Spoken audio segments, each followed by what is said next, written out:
Dizem que a melhor forma de espantar uma grande crise é vencendo o seu rival na casa dele. E o City está precisando disso. Com 6 jogos sem vencer, 5 derrotas e um empate agora na Champions com sabor de derrota, onde você abre 3-0 e se deixa empatar no final, seria uma excelente oportunidade para o City eliminar e dar um basta nessa crise. Porém, o clássico em questão, o adversário em questão, é só o líder isolado da Premier League e da Liga dos Campeões, que vem fazendo um início de temporada absurdo com o novo treinador Arne Slot. Então, me parece que está muito mais próximo do City manter essa crise do que de espantá-la. Porém, o jogo é jogado, mas o Liverpool é favorito dentro de casa para pegar a equipe do Guardiola. Além disso, tem Chelsea, Aston Villa, Tottenham e Fulham. Tottenham vem de um empate também na Europa League. O United conseguiu sua primeira vitória com o Rubem Amorim na frente da equipe, que já se declarou para a torcida, enfrenta o Everton. Na Espanha tem o Real Madrid em crise, pelo menos na Champions, né? Enfrentando o Getafe. Em Portugal, Braga e Benfica entram em campo. Na Itália,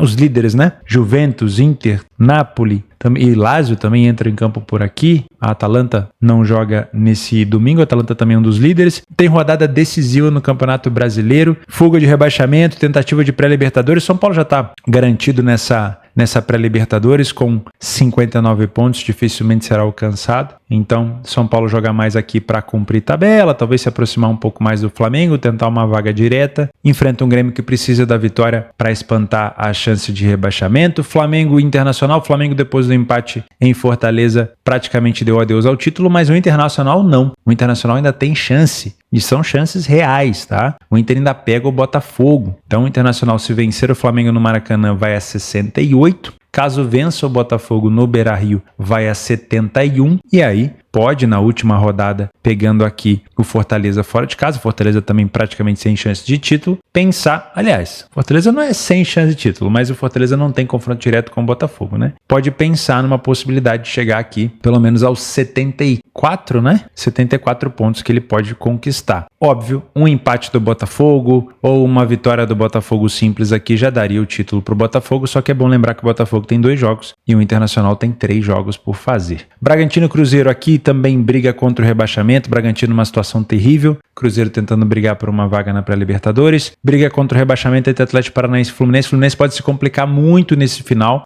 ainda tem um jogo contra o já rebaixado Cuiabá no Maracanã, mas da última vez que enfrentou um time também na zona de rebaixamento no Maracanã, o Criciúma não conseguiu vencer. Então, o Fluminense precisa da vitória, afinal de contas o Criciúma tem o Flamengo pela frente, o Flamengo pode colocar os jogadores todos reservas em campo. E para finalizar, o Vitória, que está numa excelente fase, já chegou aos 42 pontos, tem condição aqui de escapar já nesse jogo contra o Fortaleza, pega o Fortaleza que ainda tem chance remota de título, mas é muito remota mesmo. Tudo isso e muito mais nesse domingo, primeiro dia do mês de dezembro. Como voou esse ano, hein? Meu Deus. Meu nome é Theo Borges, esse é mais um Bom Dia Mercado, nosso planejamento diário sobre apostas e trade aqui no YouTube, e eu espero conseguir te ajudar a fazer o melhor planejamento possível para esse primeiro dia de mês de dezembro, um domingo.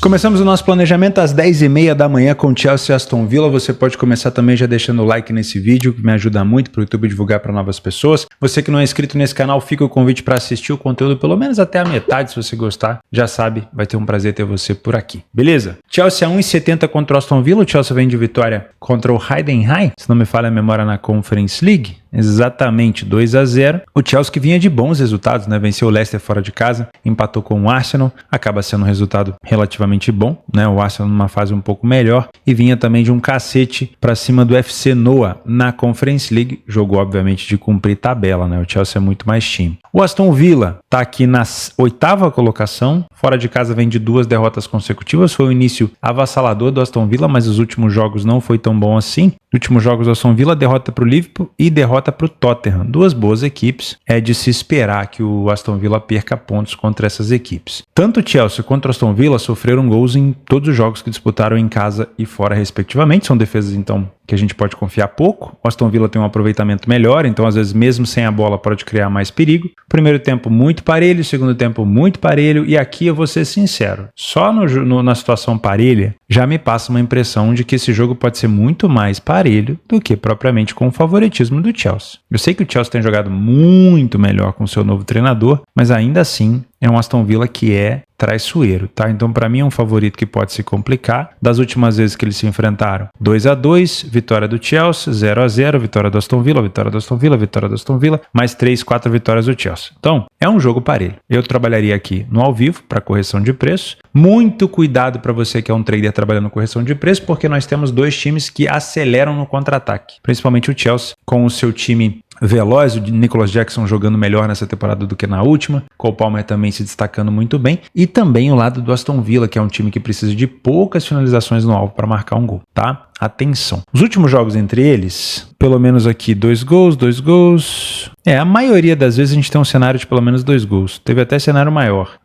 Na questão aqui de gols, 100% dos jogos do Aston Villa fora, 100% dos jogos do Chelsea em casa com over 1,5, mas essa cotação do 1,5 tá muito baixa. Então, pensar num cenário de 2,5 com o jogo desempatado é cabível. Eu não duvido desse ambas marcam. Se for acima de 2, também é possível. Fechou? Seguindo na Premier League, vamos falar sobre Manchester United e Everton. Nós tivemos aqui a primeira vitória do Ruben Amorim na frente do United, agora na Europa League contra a equipe do Bodo Glimt. Era esperado, né? Mas ainda assim o United conseguiu se complicar um pouquinho. É início de trabalho do Ruben Amorim, não vou criticar tanto assim. Fato é que o United, somando os trabalhos do Nistelrooy e do Ruben Amorim, já tem um desempenho muito melhor do que quando jogava contra o Ten Hag, né? Eu gosto do futebol do Ten Hag, mas no United ele teve tempo, dinheiro e não conseguiu produzir muita coisa. Dá pra ver que o United já começou a melhorar e pega um Everton aqui que também não tá numa fase muito boa, né? O Everton venceu apenas uma partida contra o Ipswich, fora de casa. Classificação, o United está aqui na 12ª colocação, o Everton fora da zona de rebaixamento também na zona ali próximo do meio da tabela, na 15ª colocação. Primeiro tempo do United não é bom, mas aqui carrega todo o efeito Ten Hag. Então tomar um pouco de cuidado, tá? Às vezes a gente pensa que o Everton vai jogar muito melhor do que o United no primeiro tempo, mas aqui a gente tem o efeito Ten Hag ainda aplicando provavelmente nos primeiros 4 jogos, tá? O segundo tempo do Everton é péssimo, então se você é um punter e tenta buscar uma cotação mais elevada, uma vitória do United no segundo tempo pode ser legal. Essa cotação de 1,53, ela já é muito mais para times que a gente tem confiança. Eu ainda não tenho. Eu gostaria de ver mais jogos do Ruben Amorim com a sua tática já sendo aplicada, mas vai demorar um pouco, tá? Só que o adversário é acessível, então dá pra gente pensar em algum momento desse primeiro tempo em ficar de olho nesse back favorito, se você é um trader, e talvez até numa possibilidade de ler a pior equipe em campo, ao Everton. E se você é um punter, eu não vou te indicar a vitória por largas vantagens de gols, mas pensar no segundo tempo ali no United, talvez empatando o primeiro tempo, pensar no segundo tempo para buscar essa vitória pode ser interessante, tá? Momentos onde o United mais marca gol, segundo tempo, quase 60% dos gols marcados depois dos 60 minutos. E o time do Everton já é mais agressivo no primeiro tempo, ó, 100% dos gols do Everton foram marcados dentro do primeiro tempo, 60% do minuto 16 ao minuto 30. E é um time que sofre muito lá no final. Então, pensar numa vitória do United no final ou até mesmo no over limite no final pode ser um cenário bacana, tá? Cabe pensar em gols? Bom, o Everton sofreu 9 gols, o United não tem um ataque tão goleador, não me parece um jogo assim tão puxado para gols, tá? Nos últimos jogos do Everton, 0-0, 1-0 Southampton, 2-0 contra o Ipswich, um empate contra o Leicester. Sinceramente, eu só trabalharia gols aqui se o United saísse na frente e até mesmo se conseguisse uma vantagem por 2 gols de diferença, tá bom? 11 horas da manhã na Itália, nós temos o líder Napoli enfrentando o Torino, que tinha começado muito bem a competição, mas que deu uma leve caída, é normal, né? Torino que é um time ali para 8ª, 9ª colocação, às vezes 7ª, é um time muito mais da parte de cima do meio da tabela. Se é que dá para dizer assim, né? Vamos dizer assim, entre o 7º e o 16º, a gente tem uma tabela meiada aqui. O Torino é da parte de cima do meio, né? Geralmente está por ali nas últimas temporadas. E o Napoli vem muito bem com o seu novo treinador Antônio Conte, escolheu muito bem os jogadores, vem dando resultado, uma defesa muito sólida, um ataque bom e só perdeu uma partida fora de casa até o momento. No último jogo empatou contra a equipe da Inter de Milão, 1-1, tinha vencido o Milan, tinha vencido o Empoli e tinha empatado com a Juventus, ou seja, empatou com os dois grandes concorrentes, os dois maiores ricos, e venceu o Milan e o Empoli. 67% das vezes o Napoli sai na frente do placar, uma boa iniciativa, sofreu gol em poucos jogos, mas precisa melhorar um pouquinho mais esse ataque, né? Dá para melhorar. O Torino não é uma equipe fácil de ser batida na sua casa, perdeu 2 vezes, deixa eu ver contra quem, perdeu para Fiorentina e para Lazio. além de ter perdido para o Empoli na Copa Itália e sido eliminado. Geralmente tira ponto dos ricos e entrega para os pobres, dá para se dizer dessa maneira. Mas é sempre muito difícil vencer o Torino lá. O último jogo em casa foi contra o Monza, o Torino ficou no 1-1. O Torino não tem uma boa iniciativa, falha em marcar a mesma coisa que o Napoli, sofre até mais gols, não é muito de aproveitamento, né? Precisa de muitas finalizações a mais do que o Napoli para poder marcar. Primeiro tempo ruim, segundo tempo mediano. Tinha tudo para ser um jogo mediano mesmo, né? Com essa cotação mais alta do Napoli por ser o líder do campeonato, mas tem tudo para ser um jogo parelho. Por se tratar de um Torino muito bom, que não toma tanto gol e que costuma complicar a vida dos adversários, por exemplo, da última vez que o Napoli esteve na casa do Torino foi 3-0 para o Torino, e da última vez que o Napoli enfrentou o Torino na sua casa foi 1-1, eu tomaria um pouco de cuidado para apostar a favor do Napoli a qualquer preço. Para mim é um favorito que pode se complicar, com isso você pode pegar uma cotação um pouco mais elevada. Cabe correção de preço, porque se o Napoli não entregar o que o mercado espera, essa odd vai corrigir. Nos últimos jogos, 2 gols, 3, 4, 3. Aí uma sequência de under aqui, ó. 1-0, 1-0, 2-0, 1-1, 0-0. Enfim, como a gente tem isso daqui, ó, um Napoli com um ataque frágil Frágil não, mas um ataque não tão efetivo fora de casa e o Torino também não. Eu não vou te indicar mercado de gols por aqui, tá? Deixa pro ao vivo. Se quiser trabalhar alguma coisa num jogo desempatado, com vantagem de 2 ou 3 gols, com potencial de abertura, tudo bem, mas no pré-live eu ficaria de fora. 1h da tarde, o grande jogo do dia, o Liverpool enfrenta o City, pelo menos o grande jogo no cenário europeu, né? O Liverpool enfrenta o City, favorito com uma cotação de 2,05. Eu acho que ninguém aqui consegue contestar essa cotação do Liverpool. Ele pode até se complicar, mas ele joga hoje contra um time em crise, muita crise, 6 jogos sem vitória, como eu já comentei. Um time que talvez já tenha um desempenho de gols sofridos, de grandes chances oferecidas,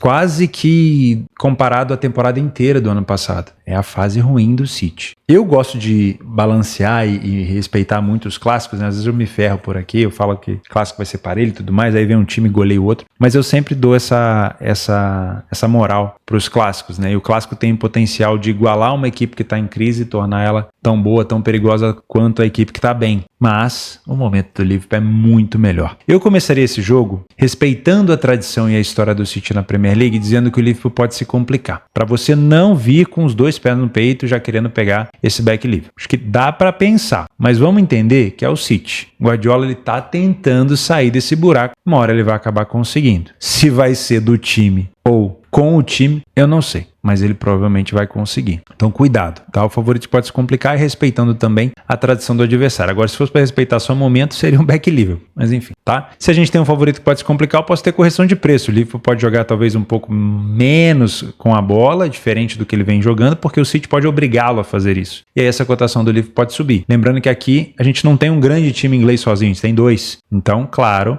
o mercado ele vai ficar dividido, vai ficar balanceado, um pouco de superioridade aqui ou ali vai fazer com que esse mercado corrija, assim como a própria cotação do City pode acabar corrigindo, tá? Nos últimos confrontos entre eles, vamos dar uma olhada aqui, ó. 1-1 na casa do Liverpool, ou seja, o Liverpool se complicando. Depois 1-0 para o Liverpool em 2022, vitória do Liverpool. E aqui embaixo 2-2. O Liverpool se complicando. Então, o City venceu muito mais nesses últimos 10 jogos do que o Liverpool, né? 1, 2, 3... Não, foram 3 vitórias do Liverpool, 3 vitórias do City e 4 empates. Então a gente tem aqui um cenário bem parelho. Isso indica, assim, a possibilidade do favorito se complicar. Fora de casa, o City perdeu as últimas 2 partidas. Se não me falha a memória, contra o Newcastle e contra o Brighton, ou eu tô fazendo confusão? Não, foi contra o Bournemouth e contra o Brighton. Acho que o Newcastle foi na Copa da Liga Inglesa. Então foi pro Bournemouth e foi pro Brighton. Também perdeu pro Sporting na Liga dos Campeões. Na Copa da Liga Inglesa perdeu pro Tottenham. Quem foi que perdeu pro Newcastle então, hein? Eu acho que foi o City, talvez tenha empatado com o Newcastle. Provavelmente foi esse empate aqui, ó. 1-1, né? Foi um gol de pênalti do Newcastle, foi isso? Então o City empatou com o Newcastle, depois ele teve uma vitória e aí depois ele voltou pra cá pra perder pro Tottenham na Copa da Liga Inglesa, ser eliminado, perder pro Bournemouth por 2-1, perder pro Sport, tomar um cacete do Sport e perder pra equipe do Brighton, tá? O Liverpool já vem muito bem nos últimos jogos, acho que a gente só vai contar a vitória por aqui, ó. Real Madrid, Southampton, Aston Villa, Leverkusen, Brighton, o próprio Brighton na Copa da Liga Inglesa. Aí empatou com o Arsenal, venceu o Leipzig fora. É uma equipe muito sólida, tá? Nos últimos confrontos, a gente consegue perceber uma incidência grande do ambas marcam, que tá com uma cotação aqui de 1,50. É ruim, dá para pensar nela ao vivo. E Tem jogo que é bem over, mas aqui acaba sendo um jogo de 6 pontos, né? É o City tentando não deixar o Liverpool escapar, porque se o Liverpool vence na pegada que tá, dá adeus pra Premier League, claro, a não ser que aconteça uma catástrofe, e também é escapar da crise, e pro Liverpool, pô, é deixar o maior rival, que vem ganhando a Premier League todo ano, pra trás, aumentar a crise do adversário e vamos que vamos, né? Tchau, obrigado. Então, pra mim é um jogo de 6 pontos. Eu não olharia tanto pro mercado de gols, assim, no máximo 2 gols, na minha opinião.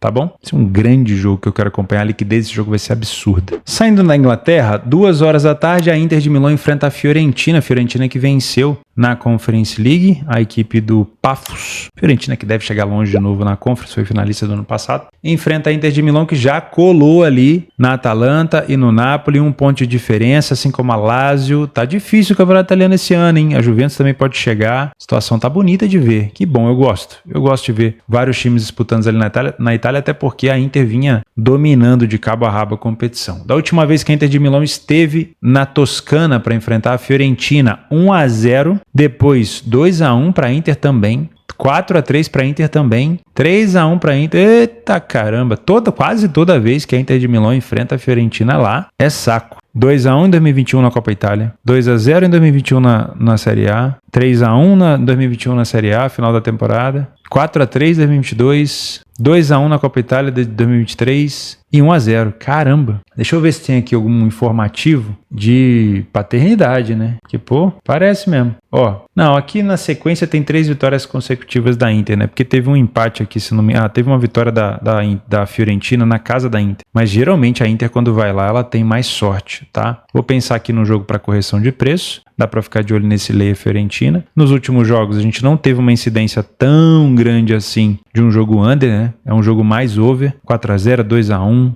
Máximo aqui um jogo 2 vezes 1-0, mas geralmente é um jogo para pelo menos 2 gols. E não duvido de um ambas, tá? Mas a Inter fora, deixa eu ver como é que tá a situação aqui da Inter de Milão no PDF de apoio. A Inter fora de casa não perdeu nenhuma, vem de 4 vitórias consecutivas, marca pelo menos 2 gols e meio por jogo. A Fiorentina também produz uma quantidade de gols muito grande, tem uma estatística de ambas marcam muito boa, um aproveitamento muito bom. Dá para pensar sim, hein? Esse ambas marcam. Uma cotação acima de 2, dá pra pensar. Dá até pra pensar numa Inter de Milão se complicando. O que eu não falei foi porque o histórico é muito bom, né? O histórico da Inter é muito bom contra a Fiore. E geralmente isso leva em conta, né? Mas eu não duvido, cara. A Fiorentina ainda não perdeu dentro de casa na competição. Ó, Fiore é um dos melhores mandantes. Ela, a Juventus e a Lazio ainda não perderam em casa. Pô, cabe pensar nesse favorito se complicando, hein? É só pra você ter o dobro de atenção. Se quiser trabalhar a favor da Inter, que seja com uma cotação um pouquinho mais elevada. Eu já vou puxar também aqui o jogo do Lecce com a Juventus. Antes da gente falar do futebol brasileiro, às 16h45, a Juve pega o Lecce. Olha só onde tá o Lecce na tabela. 15º, 3 vitórias, 6 gols marcados apenas. 6 gols marcados apenas. Como que tá o desempenho do Lecce dentro de casa? Venceu 33% dos jogos apenas, 2 vitórias. Deixa eu ver contra quem o Lecce venceu o seu jogo. Venceu contra o Verona, a última partida, e empatou contra o Empoli. Tinha tomado um cacete de 6 da Fiorentina e na Copa Itália foi eliminado pelo Sassuolo por 2-0. A Juventus ainda não perdeu fora, vem entre vitórias e empates, né? Empatou com a Aston Villa na Champions, empatou com o Milan fora, empatou com o Lille fora, venceu a equipe da UD e empatou com a Inter de Milão fora. Foi um grande jogo aqui contra a Inter, tá? Eu confio bastante nessa Juventus do Thiago Motta. Ainda é um time que precisa melhorar, mas defensivamente já vem muito bem. Sofre poucos gols, marca relativamente bem, um aproveitamento muito bom, um primeiro tempo que pode melhorar e um segundo tempo melhor do que o do adversário. Dá para pensar assim, nessa correção de preço do Lecce, se a Juventus começar muito bem, quiçá até um back favorito a Juve. Em questão de gols, não é um jogo da Juventus onde se espera muitos gols. Fora de casa, o jogo mais over foi o 4-4 contra a Inter. De resto, ó, 2 na Udinese, 2 gols também contra o Lille, nenhum gol contra a Aston Villa, nenhum gol contra o Milan. Então eu vou tomar um pouco de cuidado. O potencial de gols aqui seria a Juventus abrir 2-0, né? Aí o Lecce vem pra cima e a gente tem um cenário de uma Juventus contra-atacando. Aí é interessante. Deixa eu ver quem é o destaque da Juventus até o momento. Dusan Vlahovic, nenhuma dúvida, né? 6 gols marcados até o momento. O Yildiz também tem 3 gols e 2 assistências. O EA, filho daquele, o EA, com 4 gols também. Vale a pena ficar de olho. O principal jogador aqui do Lecce é o Patrick Dorgu, com 3 gols e nenhuma assistência. Eu, sinceramente, acredito numa vitória da Juve, mas essa cotação da Juventus acho que ela tá justa. Esperar um pouquinho mais alta pode ser interessante. Vamos fechar com o Campeonato Brasileiro. nós temos aqui um jogo parelho entre Grêmio e São Paulo, e aqui a briga é muito mais do Grêmio para tentar fugir do rebaixamento, né? Porque dependendo do resultado de Atlético Paranaense e Fluminense e também do jogo do Criciúma no sábado, pegando o Corinthians, o Grêmio pode estar em maus lençóis. E o Grêmio finaliza, depois de enfrentar o São Paulo, um jogo fora de casa contra o Vitória e depois um jogo em casa contra o Corinthians brigando para estar na pré-Libertadores. O São Paulo, praticamente garantido na pré, briga por uma vaga na Libertadores geral, né? Já que o Flamengo já tem vaga via Copa do Brasil, não sei não se essa vaga já abre aqui para o São Paulo. Não tenho certeza. Isso é bom a gente saber, né? Eu acredito que o São Paulo, com o título do Flamengo, se o Flamengo ficar no G5, aliás, se o Flamengo ficar no G4, né? Acho que abre mais uma vaga. Posso estar fazendo confusão. Mas o São Paulo, ele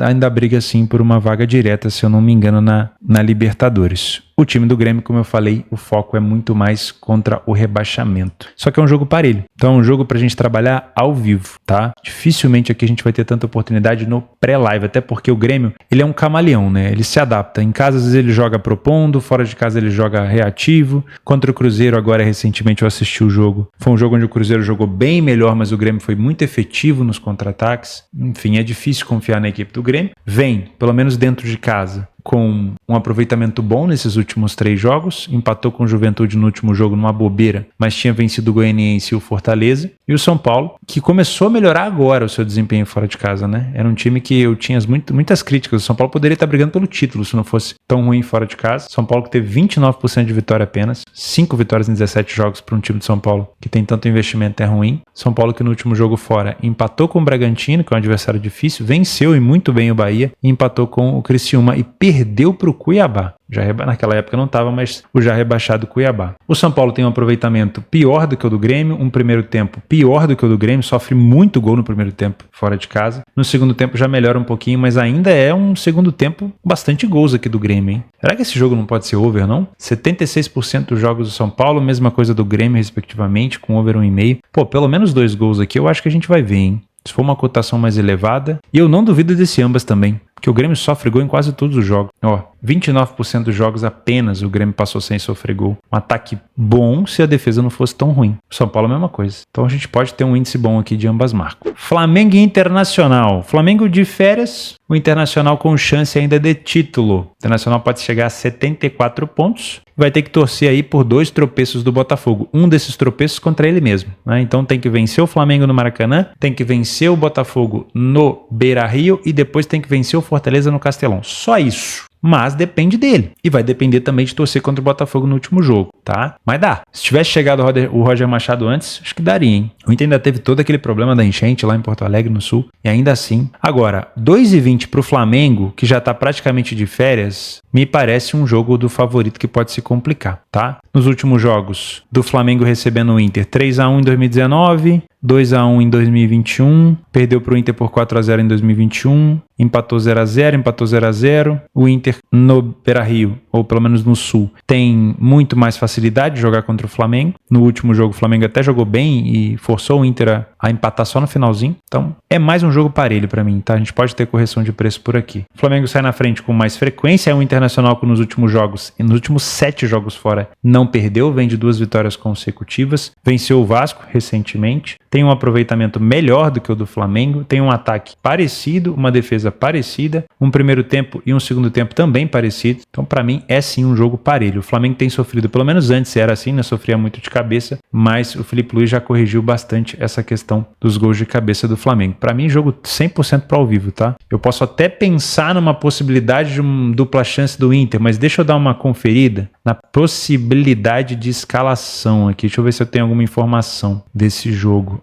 Gabigol é dúvida, não vem atuando, né? Por conta do... Na verdade, atuou no primeiro tempo contra o Fortaleza, mas foi logo substituído. Gonçalo Plata, Michael e Bruno Henrique. Everton Araújo, Gerson, Alexandro, Léo Pereira, Léo Ortiz e Wesley. Talvez seja o último jogo do Flamengo de titulares, ou pelo menos com o que tem de melhor, tá? Do lado do Internacional, Bruno Tabata é dúvida. Probabilidade do Wanderson ou do Gabriel Carvalho. Acho que o Wanderson chegou a marcar gol no último jogo, né? Ou do Gabriel Carvalho ser os titulares aqui na direita. De resto, o Ener Valencia, Wesley, que jogou muito no último jogo, Alan Patrick, Fernando, Thiago Maia, Bernabé, Vitão, Augustinho, Rogel e Bruno Gomes com o Rocher no gol. O Inter é sim um grande time, então para mim é um jogo bem parelho por aqui, tá? Mas eu não duvido de um jogo para pelo menos 2 gols também. Com uma cotação mais elevada, eu compro. Fechou? Jogos das 18h30 agora. Bragantino e Cruzeiro. A situação do Cruzeiro não é boa, né? O Cruzeiro perdeu na Sul-Americana para o Racing. O Cruzeiro teve uma atuação relativamente boa contra o Grêmio, mas sofreu nos contra-ataques e ainda corre o risco de ficar fora da pré-Libertadores, que seria um problemaço, né? Como eu falei, o Cruzeiro está querendo trazer grandes jogadores e uma das moedas de troca é estar presente em grandes competições. Então, como é patrocinado pela minha parceira Betfair, eu torço para que o Cruzeiro esteja, obviamente, na Libertadores. Enfrenta um Bragantino que está numa situação de draga danada. Os últimos jogos do Bragantino, vamos lá, vamos conferir a tabela. Atlético Paranaense fora e Criciúma em casa. 2 times, pelo menos ele tem confronto direto, né? 2 times onde a situação aqui é de vida ou morte. Só que o desempenho do Bragantino é muito ruim. Ele não tem conseguido vencer em casa, ele não tem conseguido pontuar fora. Nos últimos 8 jogos, ele venceu 1 partida e empatou 5. Pelo menos tem pontuado em casa, mas em casa você devia estar fazendo o seu dever de casa. O Cruzeiro vem de 3 derrotas consecutivas fora. Então, me parece também um jogo bem parelho, nivelado por baixo, tá? Para mim é um jogo para correção de preço, difícil, não tem bola de cristal para te indicar um lado ou outro por aqui. O que eu vejo nesse jogo é desespero. É um jogo para 6 pontos. O Cruzeiro precisa, o Bragantino precisa mais ainda. O Bragantino na frente provavelmente vai ser uma blitz aqui, de um ônibus, né? Para tentar não tomar gol. E é um time que tem sofrido com muita frequência, tá? Então, para mim, eu ficaria mesmo nessa ideia aqui de um jogo para correção e não te indicaria tanto o mercado de gols. Fortaleza e Vitória, Vitória e Fortaleza. Esse é um jogo que pode acabar de vez com a chance do Vitória ser rebaixado, né? O Vitória pode ou empatando ou vencendo esse jogo praticamente escapa. E o Fortaleza também nesse jogo ele pode manter uma chance ali bem pequena de título, bem pequena, ou ele pode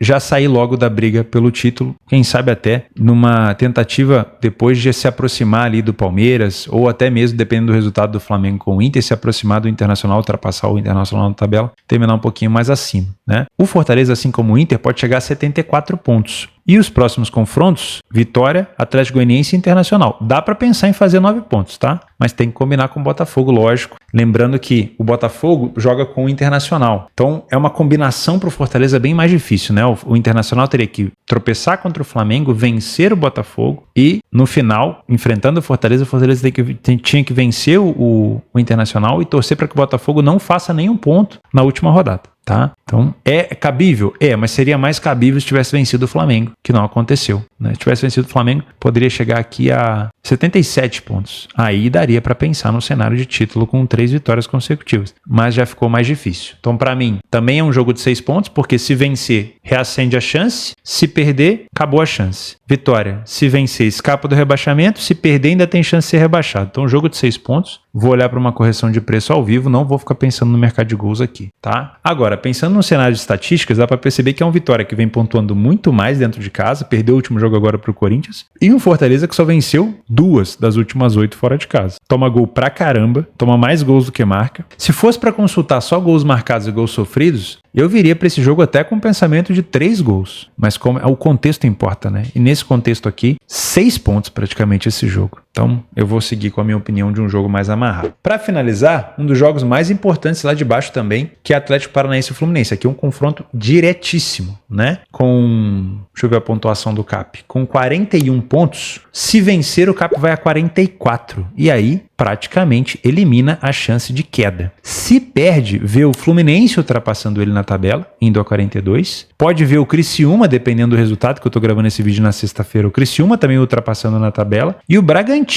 chegando mais próximo. Então é um jogo que o Atlético Paranaense não pode nem sonhar em perder, assim como o Fluminense. O Fluminense com 39 pontos, ele pode ter o Atlético Paranaense chegando a 44, escapando. O Grêmio, se vencer o São Paulo, chegando a 44, escapando. Perdendo para o Atlético Paranaense, ficaria com 39, teria mais um confronto contra o Cuiabá, para poder chegar a 42. Se vencer, no Criciúma não conseguiu vencer. E no final pega o Palmeiras. Palmeiras com chance de título ainda, provavelmente. Então, É um Fluminense que não pode dar mole. É outro jogo de 6 pontos aqui. Também não iria para o mercado de gols nessa partida, tá? Fluminense, fora de casa, muito oscilante. 3 vitórias em 8 jogos, 2 derrotas consecutivas. Deixa eu relembrar vocês aqui. Perdeu para o Internacional e para o Vitória. Venceu o Flamengo dentro de casa, né, entre aspas. Jogou como visitante. Tinha perdido para o Goianiense e para o Galo na Libertadores. O Atlético Paranaense vem de 3 vitórias nos últimos 4 jogos, venceu o Goianiense já rebaixado, o Galo focado na Copa do Brasil e perdeu para o Vitória, naquele jogo do meme, né, na casa do senhor não existe Satanás, depois do Atlético Paranaense ter feito um vídeo cabuloso lá, um negócio de pacto, estranho, discreto. Então, é um CAP que tem que vencer. Aliás, são 2 times que precisam da vitória, né? Então, de novo, sei que é repetitivo, jogo pro ao vivo. Para você que é um Panther, talvez seja uma péssima rodada para trabalhar no Brasileirão. Porque Grêmio e São Paulo jogo parelho, Flamengo Internacional jogo parelho, Bragantino e Cruzeiro jogo parelho, Vitória e Fortaleza jogo parelho, Atlético Paranaense e Fluminense jogo parelho. Talvez as oportunidades que você busque no pré vão estar no ao vivo. Então fica de olho nisso. Por quê? Porque se é jogo de 6 pontos, eu vou ter desespero. Com vantagens de 2 gols para uma das 2 equipes aqui, a gente vai ter um desespero com leveza, né? O Cap, por exemplo, fez 2 no Fluminense. O Fluminense tá para cima igual um doido. O Atlético Paranaense tá mais leve para contra-atacar. A mesma coisa vale pro Vitória, pro Flamengo, pro Internacional, pro São Paulo. Então, para mim, as melhores oportunidades destes jogos estão no ao vivo, tá? A gente pode ter jogo over, que o cenário era under, porque desenrolou para jogo over, teve o potencial. Uma equipe saiu na frente muito cedo, a outra desconcertou, perdeu toda a organização tática, o negócio ficou muito aberto. E aí, no ao vivo, você encontrou sua oportunidade. Agora, no pré-live, é mais complexo. Eu vou deixar aqui embaixo todos os links complementares. Tem bastante jogo na Bundes 1, na Bundes 2, na França, na Holanda, em Portugal, na Escócia, vou deixar na Espanha, vou deixar vários outros jogos complementares aqui embaixo para você colocar na sua grade de trabalho. Cuidado para não deixar muito jogo, para não ter essa desatenção. Tá? Vou deixar o link da minha parceira Betfair para você abrir a sua conta, ter um saque instantâneo no Pix, uma bolsa esportiva do mundo, e a gente se vê amanhã, se Deus quiser. Enquanto eu estiver aqui, a gente vai trocando essa ideia, tá bom? Muito obrigado novamente pela sua companhia, um beijo no seu coração e até amanhã.